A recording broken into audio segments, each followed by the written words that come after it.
हर हर महादेव 12वां अध्याय शिव क्षेत्रों और उनके फलों का वर्णन। सूत जी बोले, हे बुद्धिमान सोनक ऋषियों, अब तुम सब मुक्ति देने वाले शिव क्षेत्र और उनके फलों को सुनिए। 50 करोड़ विस्तार वाली पर्वत वन और कन्नों से उक्त पृथ्वी शिव की अज्ञा से समस्त संसार को धारण करके स्थित है। भगवान शिव ने पृथ्वी पर विभिन्न स्थानों पर वहां के निवासियों को मोक्ष प्रदान करने के लिए शिव क्षेत्रों का निर्माण किया है। कुछ क्षेत्र ऐसे हैं जिन्हें ऋषियों और देवों को अपना निवास स्थान बनाकर अनुग्रहित किया है, और कुछ ऐसे क्षेत्र हैं जो लोक रक्षा के लिए स्वयं उत्पन्न हुए हैं। उसमें तीतक आ गया है। हे ऋषियों, शिव क्षेत्र में किया हुआ पाप वज्रलेप के समान दृढ़ हो जाता है, अतः पुण्य क्षेत्र में रहकर थोड़ा सा भी पाप न करना चाहिए। सिंधु और सतजल के तट पर अनेक क्षेत्र हैं। सरस्वती नदी पवित्र और 60 मुख धारा वाली है, और उन तट पर निवास करने वाले विद्वान क्रम से बृहपत को प्राप्त कर लेते हैं। हिमालय से उत्पन्न हुई गंगा पवित्र और 100 मुख वाली है। उसके तीर पर अनेक काशी प्राग आदि पुण्य क्षेत्र हैं। वहां का तट मकर राशि की सूर्य और मकर राशि की बृहस्पति होने पर पूर्व से भी अधिक सशक्त और पुण्यदायक हो जाता है। सोनभद्र नदी की 10 धाराएं हैं। वह भी मकर राशि की बृहस्पति आने पर पवित्र और इच्छित फल का देने वाला हो जाता है। वहां पर स्नान और व्रत करने से मनुष्य को विनायक पद की प्राप्ति होती है। महानदी नर्मदा पुण्य और 24 धाराएं वाली हैं। उसके तट पर निवास करने से और स्नान करने से भक्त विष्णु का पद प्राप्त करता है। तामसा नदी की 12 धाराएं और रेवा नदी की 10 धाराएं हैं। परम पवित्र गोदावरी नदी की 21 धाराएं हैं। वह ब्रह हत्यारा और गो हत्यारा जैसे पाप से मुक्त करके मनुष्य को रुद्र लोक पहुंच जाती है। कृष्ण बेनी नदी की 18 धाराएं हैं।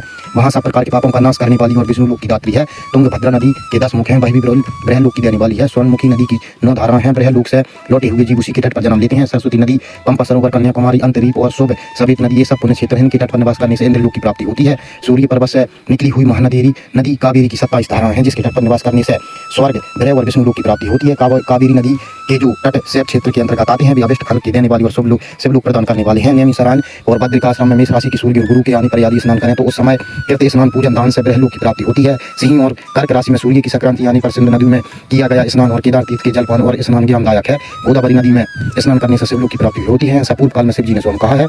यमुना और सोनभद्र में स्नान करने से धर्मलोक और गणेश लोक में अनेक भोगों की प्राप्ति होती है। कावेरी नदी में स्नान करने से मनोवांछित वस्तु मिलती है। विष्णु का कथन है। नर्मदा में स्नान करने से विष्णु लोक मिलता है। स्वर्णमुखी नदी में स्नान करने से शिव लोक मिलता है। यह ब्रह्मा जी का कथन है। सूर्य और गुरु के मकर राशि के आने के समय मास में गंगा जी में स्नान करने से शिव लोक मिलता है। इसके पश्चात ग्रह लोक फिर विष्णु लोक पाकर मनुष्य को ज्ञान की प्राप्ति होती है।